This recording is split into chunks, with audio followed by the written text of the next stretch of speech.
Hello everyone, I'm Neha Goel and my subject is childhood and growing up. Topic for today's lecture is Piaget's theory of cognitive development, which we are continuing from the previous session. Jean Piaget was a Swiss developmental psychologist and philosopher. He was the first psychologist to make a systematic study of cognitive development in 1936. Comprehensive theory about the nature and development of human intelligence.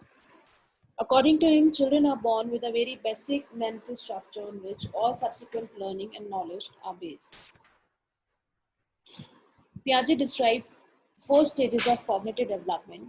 The first stage is sensory motor stage, which goes on from 0 to 2 years. It is a period of tremendous growth and change, according to Piaget.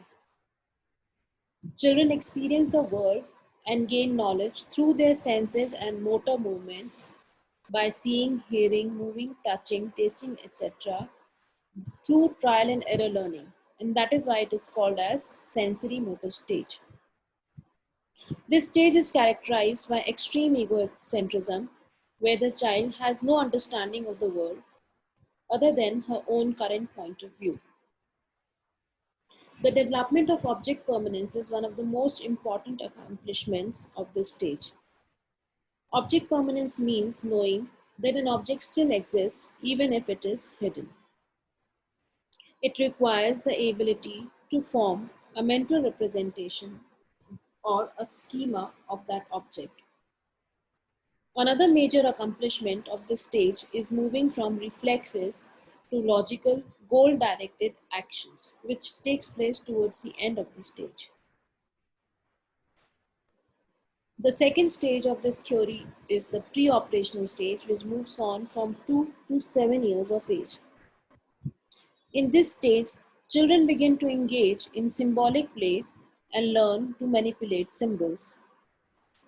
Children do not yet understand concrete logic and cannot mentally manipulate information.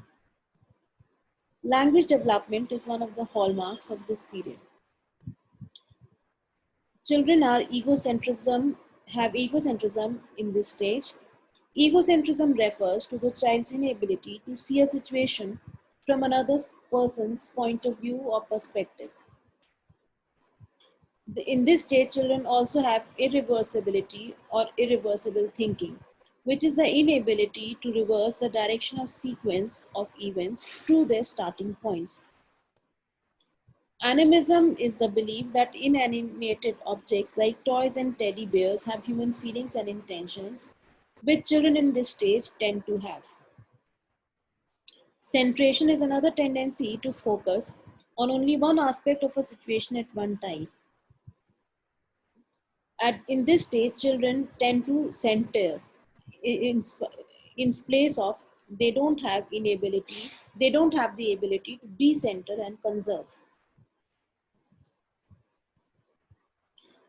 The third stage is the concrete operational stage, which goes on from 7 to 11 years of age. It is a major turning point in the child's cognitive development because it marks the beginning of logical or operational thought. Children can apply logic to physical objects. That is why it is known as concrete operational stage. Children can solve problems in a logical fashion, but are typically not able to think abstractly or hypothetically. Reversibility, which is the ability to think through a series of steps, then mentally reverse the steps and return to the starting point, also called as reversible thinking, develops in this stage.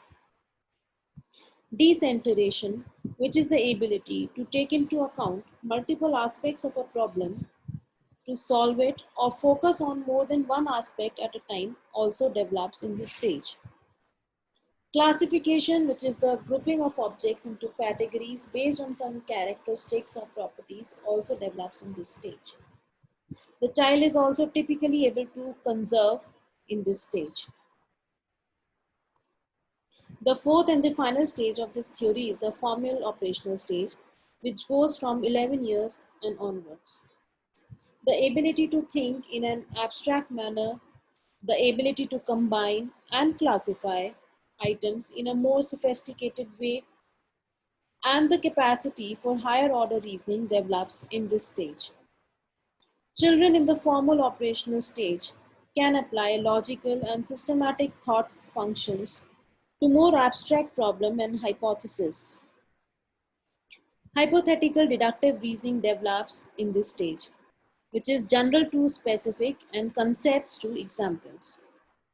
The ability to transfer understanding or learning from one situation to another also develops in this stage.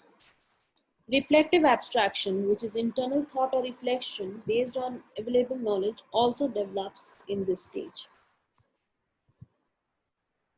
Moving on to the educational implications of this theory, Piaget stressed upon the importance of discovery learning.